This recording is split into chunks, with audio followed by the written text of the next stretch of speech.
Hi, we're going to go through VVTMS now and just have a little look at each system area without going into too much detail. This is meant really for people that haven't seen the system before. So you have a log on screen, you have a password,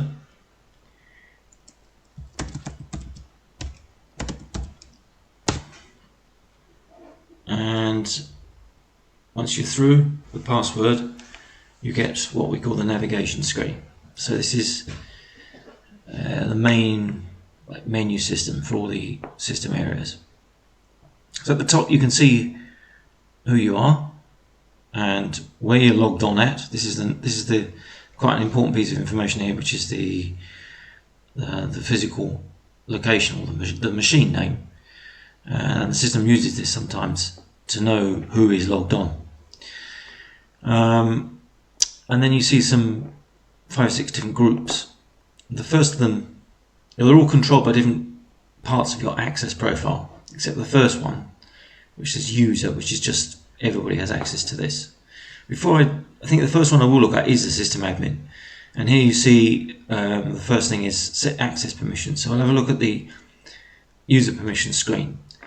So here you see that there are, at the moment, 5 different access areas, functional areas: system admin, static data, balance management, cache profiles, and then deal management. And deals at the moment is both debt and FX. So I think I'm going to be separating that into 2, possibly even into 3. And at the top you've got another checkbox which says grant user access to data for all BUs, for all business units. So if you check this, it means that this user can edit data if he's got access, full access, can change the data for all business units. If it doesn't, if it's ticked off, then it means that this person can only edit the data which is actually assigned to him explicitly. And I'll explain a little bit more what I mean. Now, if I press this drop down here, the fact that I've got this access area, that I'm able to even get into this screen, is because I do have full access to the system admin. So another user that didn't have access to system admin wouldn't be able to get as far as I have now. Now, there are several users set up. Let's look at a fictitious one, George Baker, who is just a dummy user that we have in the system so that we can experiment with changing access profiles. So you can see this person has a different access profile to MEP. Now I'm MEP and I have access to everything because I'm developing. And then Daniel here, he's got access to everything except full access to our system admin, which means that he can do everything except change people's systems, people's user access. Okay, so let's get out of that. And the next item here is audit trail. So everything you do in the system is recorded. Well, not everything, but a lot of things that you do in the system is audited. So if you have a look at this, you can see at the top it says the last action is in reverse order of date, so that the last action is at the top. And you can see that there's just been a log on by me. I can extend this screen out a bit, and it tells me when it was, 21:35, which is right now, and I've 21:21 actually, and that is a complete story of what's happened in the database. You know, going back, or every time someone does something.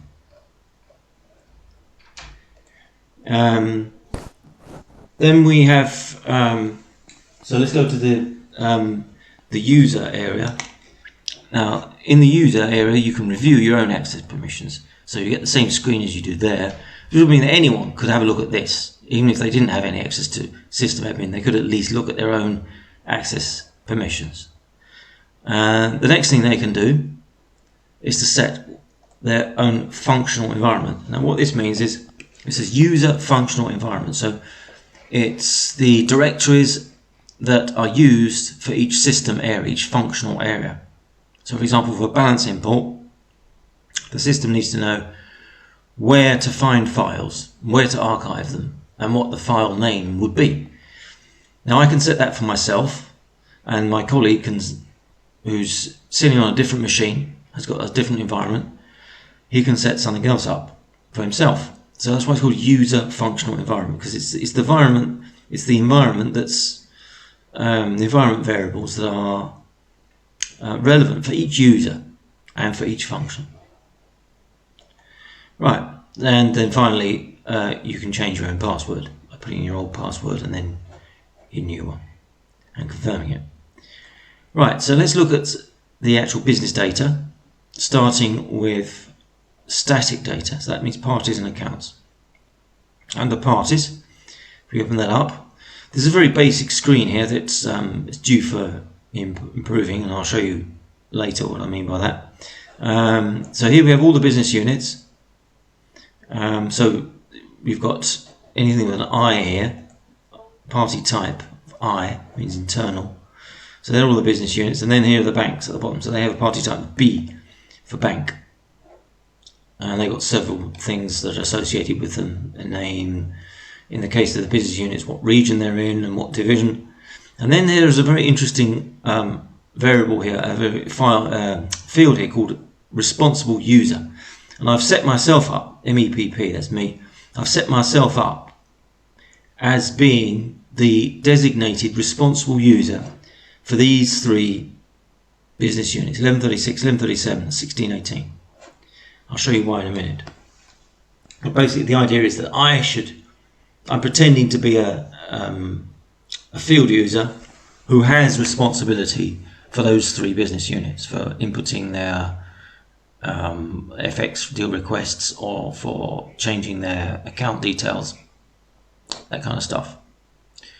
So now if I go to accounts, what happens is that you'll see all the bank accounts associated with any particular business unit. But what business units have I got access to? If I press this button here, you can see that I've only got three. Those are the three that I've just shown you, because I am only allowed to see these three business units.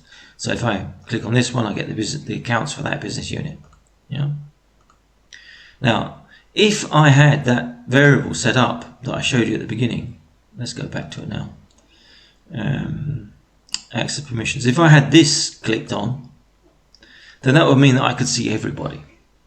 Yeah, but I'm just denying myself that access here for the purposes of this demonstration. Obviously, when I'm developing, I would give myself access to everything, but this is just to show you what would happen if I didn't. If I have this clicked off, then I'm restricted to the business units that I'm allocated to in the party screen. Right, so moving on now to market data. We've got two tiles here, currencies and quotes, and market rates. So here are the currencies. So here you see all the currencies that are in the system and the name of the currency, and then we've got this quote ranking, okay, which needs some explanation, and we're going to go into this in a lot more detail in another video, which is just going to be about FX. But essentially what it means is that if a currency has a ranking of 100, then you can't trade it at all. If it has a ranking of 50, then it can trade with anything that's higher than it. Or in fact, any currency, this is the way to set up the quotes. For example, euro is 1, sterling is 2. Then that means that if you see a rate of 1 point, what's pound to euro now? 1.15, okay?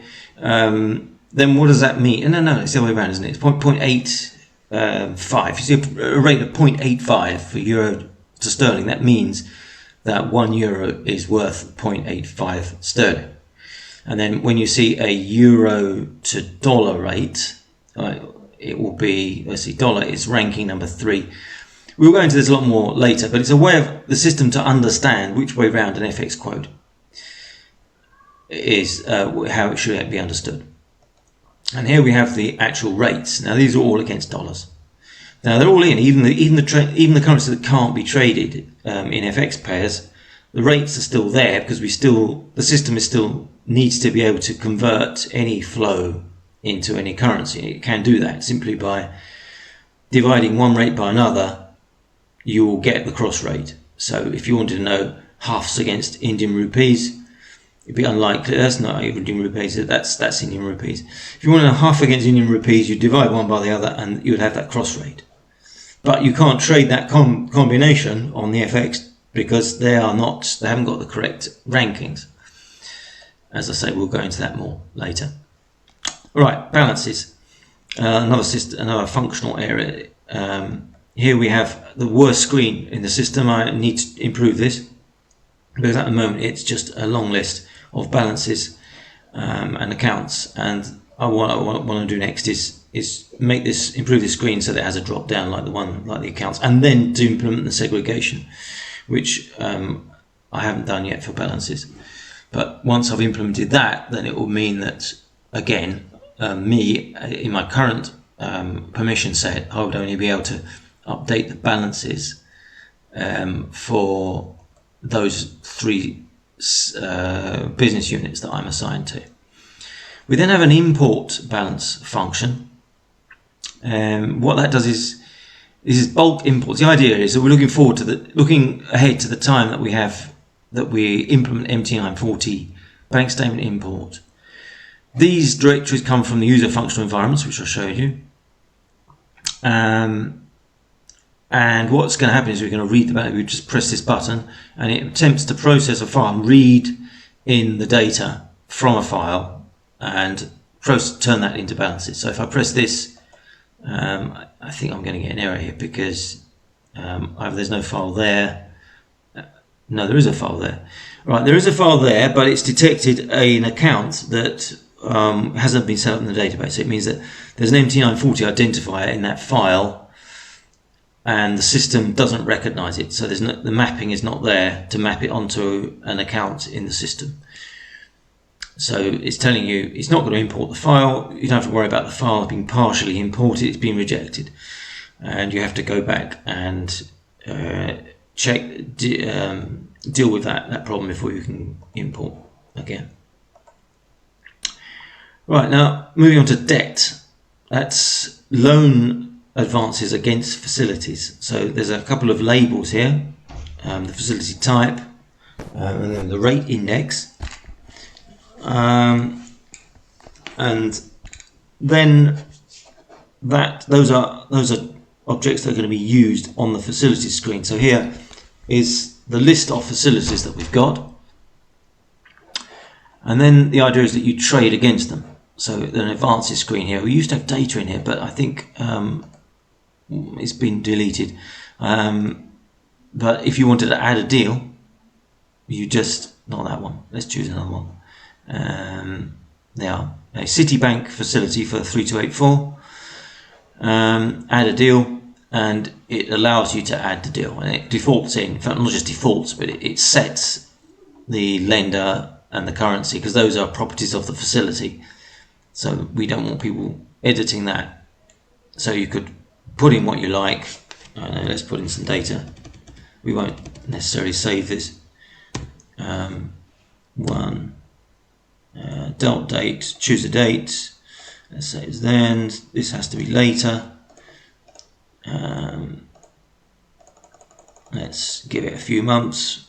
And as soon as we tab off here, it's going to calculate the interest amount and the maturing amount. Right, and an account.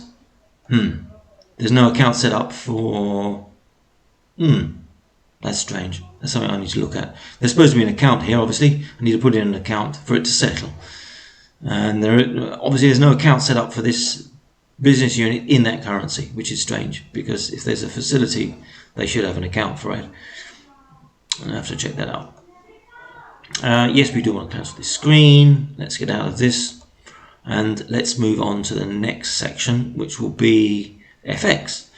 So this is the bit that's under development at the moment. We start off with dealing cycles. So you have a concept of a dealing cycle, which is, I'm assuming it's going to be, I've just put in some 4 dummy cycles, which are the next few Mondays.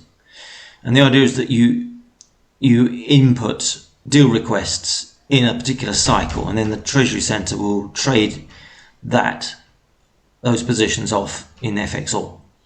Anyway, that's what we're implementing. This is the FX cycle part of it. And then there's a deal requests form, which is under, I'm not going to show you that because that's under construction. But if we look at the main FX deal management screen, this allows us to add an FX deal. And again, I don't think I'm going to go into this now because it's too much information to start with. But there's a lot to show you about FX deals, and I think that's worthy of a separate video in its own right. So all I'm going to do now is just move briefly onto the report writer. And here we have the three classes of report, or two types of report really: system reports and Excel reports. Consolidated forecasts and group positions are the Excel, and here are the system reports. So there's a set of reports in the system. More can be added very easily. Let's just show you the first one. There's a set of parameters associated with this report. This particular one does not have a date on it because it's just bank account information. If we run it, then here we are. This is a list of all your accounts, which is a little bit more readable than just reading off a grid. And of course, it's something you can print out and send to a colleague or a superior. Save. It's telling me already exists already. Do you want to write yes? And then it writes the file to a location. I'm not going to go and open it, but there's a PDF file there now with this report on it. Now, consolidated forecast. This really is the origin of the whole system. Consolidated forecast. This the motivation for building this in the first place was to be able to show all the forecasts, the operational forecasts for each sub in a consolidated form. And this is the Excel file that do it. Again, this is quite complex, and we would really deserves to have its own treatment, separate explanation. But there's an Excel file which will show all your positions in a pivot table, and these are different versions of this genre, this particular class of report, which we call this consolidated forecasts pivot table. And these 5 variables here govern how it behaves and shows different parts of the data. And then there's another one, which is the group positions, and that shows you effectively your balances and positions going out on a particular horizon. So the idea of this is to give Treasury transparency as to all their positions in all their currencies on any date in the future in a reasonable horizon. That will allow Treasury to make decisions, based on what their positions are. Okay, so there's a lot of information there. As I say, there's several aspects of that which need to be explained more fully separately, like the FX, for example, or how the reports work. I also ought to show you really how it links in with the uploader, which is now in general use. But I think I'm going to leave it there for now. So, well, thanks for watching, and I'll see you on the next video.